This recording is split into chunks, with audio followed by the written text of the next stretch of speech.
पक्षामध्ये कोणीही विचारत नाही, म्हणून मी त्यांना आमच्या पक्षात येण्याची ऑफर देतो, असं विधान संजय शिरसाट यांनी केलं. खैरे आले तर आम्हाला फायदाच होईल, असंही ते म्हणाले. मातृत्व सोडायचं नाही असं आता जाहीरपणे सांगितल्यामुळे माघार घेता येत नाही आणि इथं त्यांना कोणी विचारत नाही.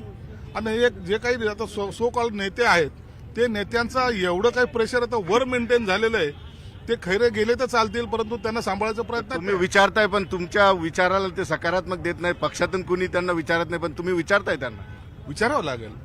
माणसाने अखेरला आयुष्यातले काही दिवस काही वर्ष पक्षासाठी टाकलेले आहेत, प्रामाणिकपणे टाकलेत, म्हणून त्यांची आपण कदर केली पाहिजे. फायदा होईल, खैरेंचा फायदा होईल, खैरेंचा फायदा होईल तुमच्याकडे आले तर निश्चित फायदा होईल. चांगला माणूस आहे, त्याचा फायदा नाही. मी तारीफ करत नाही, मी त्यांचा धन्यवाद मानले. ते माझ्याबद्दल चांगला बोलले म्हणून धन्यवाद त्यांना. नाही, मी तारीफ करत नाही, मी त्यांचा धन्यवाद मानले. ते माझ्याबद्दल चांगला बोलले म्हणून धन्यवाद त्यांना.